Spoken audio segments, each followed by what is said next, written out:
തിരുവനന്തപുരത്തെ പൂങ്കുളം, കാർഷിക കോളേജ്, കാക്കാമൂല, പെരിങ്ങമല എന്നീ സ്ഥലങ്ങളെ ബന്ധിപ്പിക്കുന്ന പാലത്തിന് ജോലികളാണ് നടന്നുകൊണ്ടിരിക്കുന്നത്. അതുവഴി പോവില്ല, ബൈക്ക് മാത്രമേ പോകുള്ളൂ. നിങ്ങൾ പൂങ്കുളം പോകണമെങ്കിൽ ഈ വഴി പോകണം, ഈ വഴി പോവാം. അതവിടെ എഴുതിയിട്ടുണ്ടല്ലേ.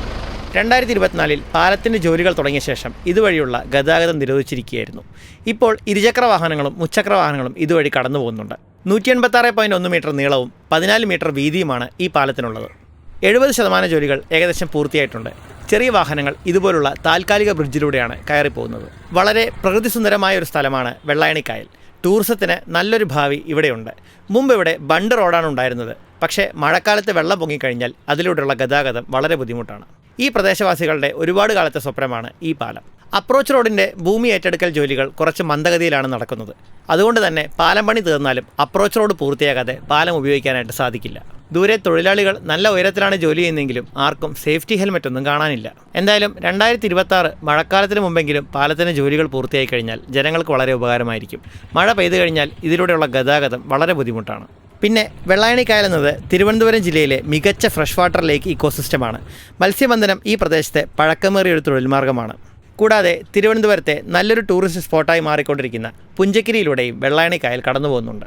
പാലത്തിൻ്റെ ജോലികൾ ആരംഭിച്ചതു മുതൽ ഈ പ്രദേശത്ത് മത്സ്യബന്ധനത്തിലേർപ്പെടുന്ന പലരുടെയും ജോലികൾ കുറച്ച് ബുദ്ധിമുട്ടിലാണ്. തൊട്ടടുത്തുള്ള വവ്വാമൂല ബണ്ട് റോഡിൽ നിന്നുമുള്ള പാലത്തിൻ്റെ കാഴ്ചയാണിത്. ഇവിടെയും ആളുകൾക്ക് വന്നിരിക്കാനുള്ള സ്ഥലമൊക്കെയുണ്ട്. കായലിൻ്റെ ഭംഗിയൊക്കെ ആസ്വദിക്കാം. പക്ഷേ പ്ലാസ്റ്റിക് മാലിന്യങ്ങൾ പലരും അലക്ഷ്യമായി വലിച്ചെറിയുന്നുണ്ട്. വെള്ളായണി പാലത്തിൻ്റെ ജോലികൾ തുടങ്ങിയത് മുതൽ ഈ റോഡ് വഴിയാണ് ഗതാഗതം തിരിച്ചുവിടുന്നത്. പക്ഷേ ഈ റോഡിൻ്റെ കഥയും കഷ്ടം തന്നെയാണ്. പൊട്ടിപ്പൊളിഞ്ഞാണ് പല സ്ഥലത്തും ഇരിക്കുന്നത്. പുഞ്ചക്കിരിയൊക്കെ നന്നാക്കിയെടുത്ത പോലെ ഈ സ്ഥലവും നന്നാക്കിയെടുത്താൽ നല്ലൊരു ടൂറിസ്റ്റ് സ്പോട്ടായി മാറും. അങ്ങനെ വീഡിയോ എടുത്തുകൊണ്ടിരിക്കുമ്പോഴാണ് ഈ കാഴ്ച എൻ്റെ ശ്രദ്ധയിൽപ്പെട്ടത്. ഒരു ചെറുപ്പക്കാരൻ സ്വന്തം ഭക്ഷണം വിശന്നു വരഞ്ഞു വന്ന ഈ നായയ്ക്ക് ഇട്ട് കൊടുത്തുകൊണ്ടിരിക്കുന്നു. സന്തോഷകരമായ കാഴ്ച. ആ ചെറുപ്പക്കാരന് നല്ലത് വരട്ടെ.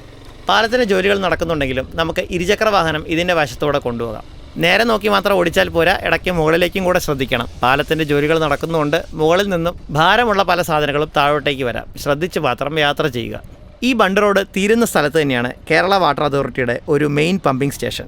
ശുദ്ധജല കായലായതുകൊണ്ട് തന്നെ വെള്ളായണി കായലിലെ വെള്ളം പമ്പ് ചെയ്ത് അടുത്തുള്ള ട്രീറ്റ്മെൻറ്റ് പ്ലാന്റിലേക്ക് കൊണ്ടുവന്ന് പിന്നീട് ശുദ്ധീകരിച്ച് പൈപ്പ് ലൈൻ വഴി വിതരണം ചെയ്യുന്നുണ്ട്.